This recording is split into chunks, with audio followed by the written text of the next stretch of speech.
Pero me interesa que nos metamos en uno de los temas que íbamos a hablar hoy, que es el formato físico de los Sí. videojuegos.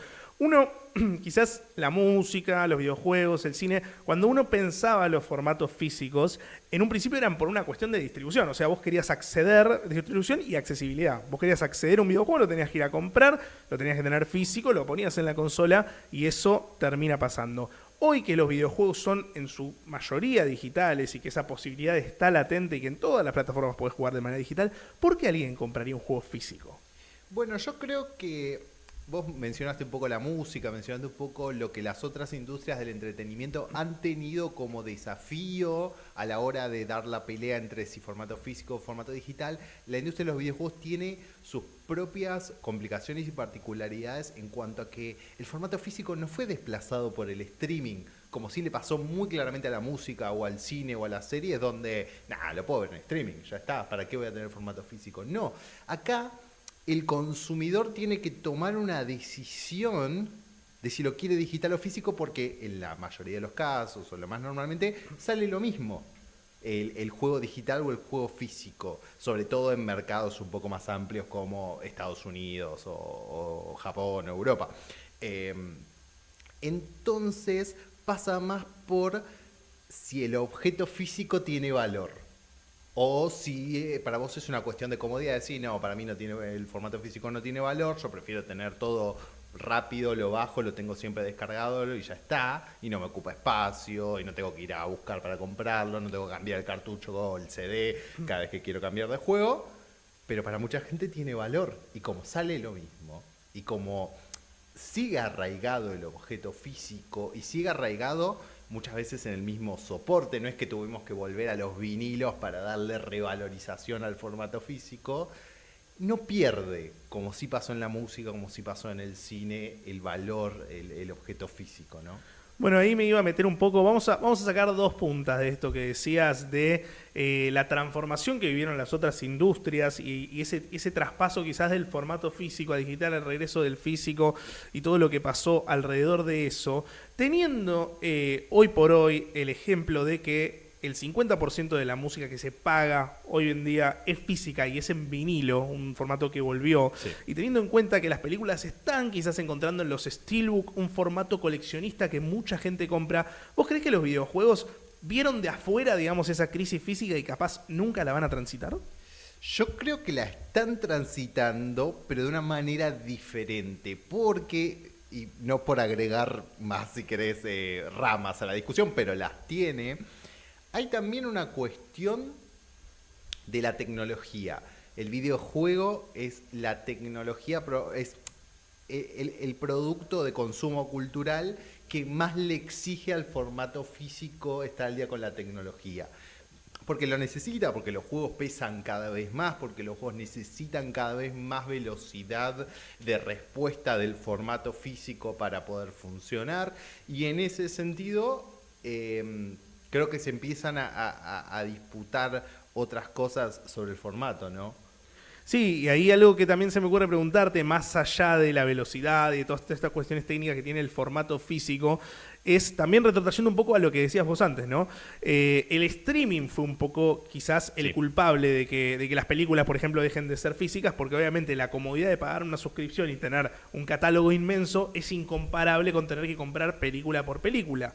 Sin embargo, en videojuegos existe lo que es el Xbox Game Pass, existe como este servicio de suscripción que ya hace años está queriendo imponerse y todavía no termina de demostrar del todo si es rentable, si no es rentable, si va a ir para adelante, si va a retroceder algunos pasos. Está teniendo una crisis de pricing también en este momento, precios muy caros para lo que ofrece o para la cantidad de usuarios que tiene que tener. Entonces, ¿cómo ves esto? Digamos, ¿todavía no llegamos al punto Netflix de los videojuegos o ya lo pasamos y estamos viendo cómo se termina de acomodar? Yo creo que probablemente nunca va a ser del todo como la música o las películas. Me parece que nunca va a llegar a ese punto porque también hay una diferencia en la forma de consumo. Es mucho más difícil que vos pagues por una película que no viste porque te da curiosidad verla, que el videojuego porque te guste o no, el videojuego tiene en general muchas más horas de consumo. Vos lo vas a consumir a lo largo de más tiempo y en ese caso lo que vos pagaste por una unidad en vez de un sistema de streaming hace valer tu plata más en el tiempo. Y me parece que eso también es alguna de las cosas que le cuestan a Xbox Game Pass de poner. A mucha gente le cuesta encontrarle el sentido, a decir, pago Game Pass para el juego que voy a jugar este mes. Y porque también después tenés el tema de las exclusividades. Si yo soy un usuario de PlayStation, nunca te voy a pagar Game Pass. Si lo que yo quiero jugar lo voy a tener que pagar por una unidad igual. Entonces me parece que probablemente los videojuegos se adapten a su propio formato, aunque siempre puede aparecer una revolución loca con el cloud gaming o algo que haga que todos de repente vayan a ese modelo. Si la cosa sigue como hoy, para mí vamos a seguir viendo de comprar de a uno. Bien, perfecto. Ahí vamos a engancharlo con otro tópico, Juli, si te parece, y le vamos a contar a nuestra audiencia que nos mira desde Fox Sport, que nos mira desde el Twitch de Juego Cruzado, desde Casa Marketing Registrado. Cuando uno compra un videojuego digital, en realidad no está poseyendo ese videojuego, no está siendo dueño de lo que está comprando, sino que lo que adquiere es una licencia digital para jugar un videojuego.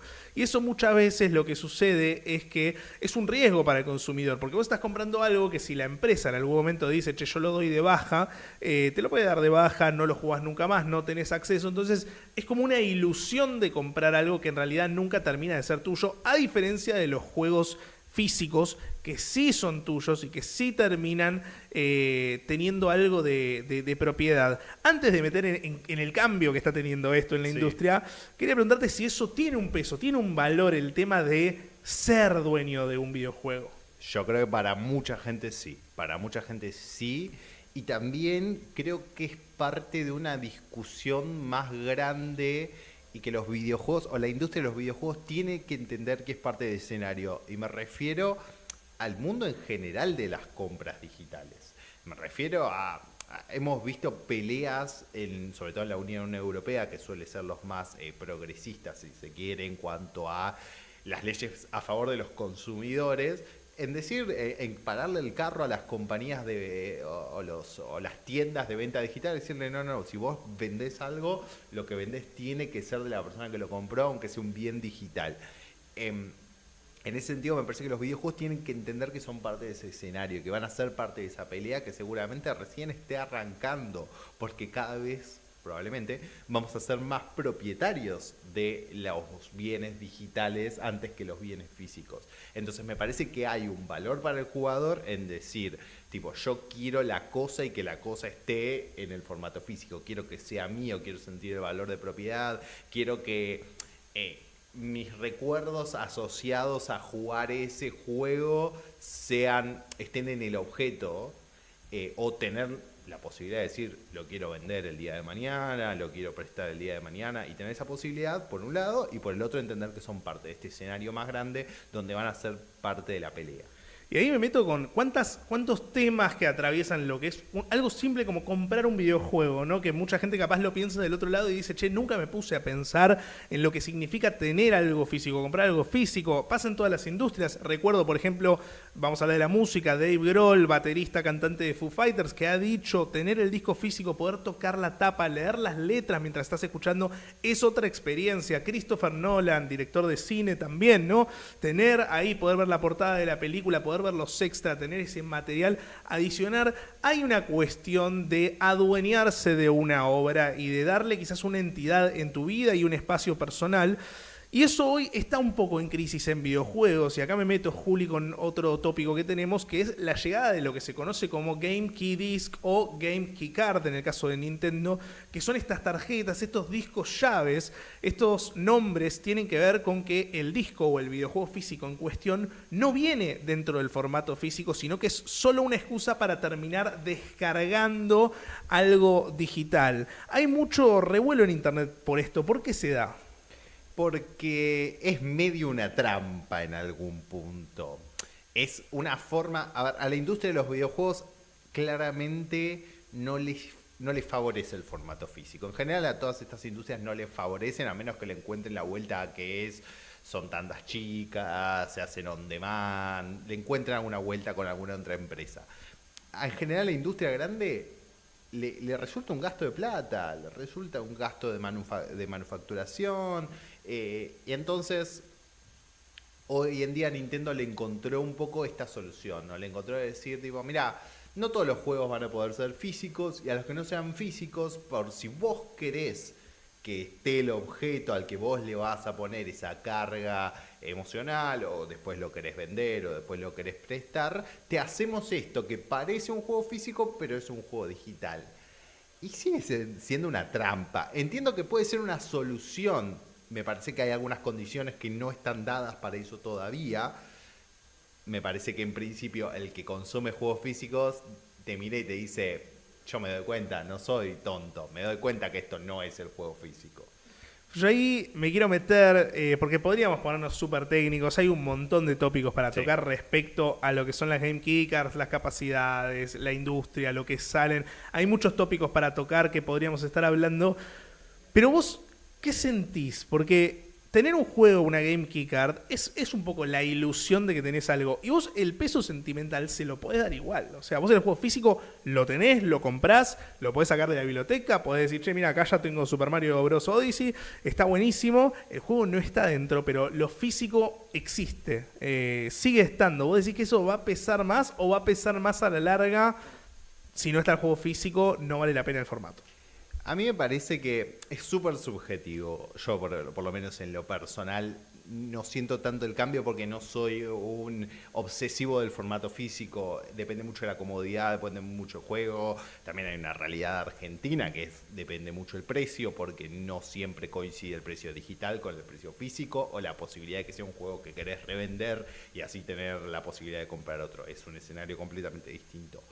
Sí me parece que la discusión a la larga pasa a otro lugar, que es los chicos que consumen juegos, que es tu discusión a la larga, cómo van a consumir juegos más adelante, consumen de una manera completamente distinta. Probablemente sea completamente digital, tal vez no sean tus juegos tampoco.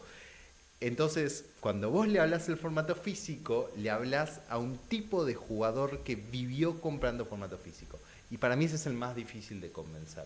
Entonces, me parece que hay un descalce entre el público objetivo del formato físico y el que podría entenderte las keycards.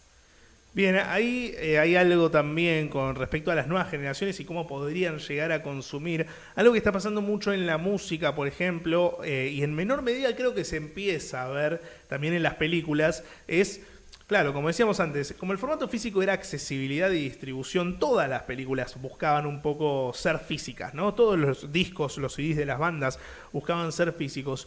Hoy por hoy, una banda, no sé, argentina que recién esté pegándola en la radio, por ejemplo, o en Spotify, o en cualquier lugar donde se esté distribuyendo música, quizás no necesita tener ese formato físico, pero Taylor Swift lo va a tener, Sí. porque va a vender un montón. Sí. Las películas de autor no sé si van a tener físico, pero Marvel lo va a tener seguro, porque va a vender un montón. Los videojuegos, vos decís que van a llegar a ese punto de... A ver, salen 800 juegos por año, salen 10.000 juegos en Steam por año, capaz. Vos decís que lo físico va a estar reservado para esos 100 juegos que generaron un nombre, una franquicia, una comunidad detrás. ¿No lo está ya un poco? Digo, me parece que ya estamos un poco en un punto donde, incluso dependiendo de para qué consola salen, es mucho probable que encuentres un formato físico de Xbox Series X, Series S, por un lado por el simple hecho de que hay menos unidades de esas consolas dando vueltas, y por el otro porque el que juega en esa consola juega en Game Pass, o tiene un acceso a la tienda digital mucho más aceitado porque Xbox lo aceitó, y capaz el que juega en Play sí, porque es el juego de Play, lo quiero tener físico porque le pongo ese valor.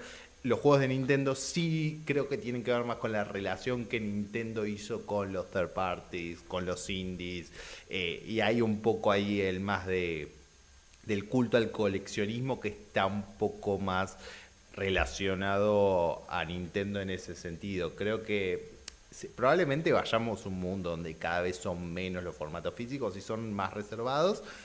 También me pregunto si empezarán a aparecer más ejemplos donde el formato físico es parte de la experiencia, como pasó con Final Fantasy VII Rebirth, que es el primer juego Sí. en mucho tiempo que salió en 2 discos.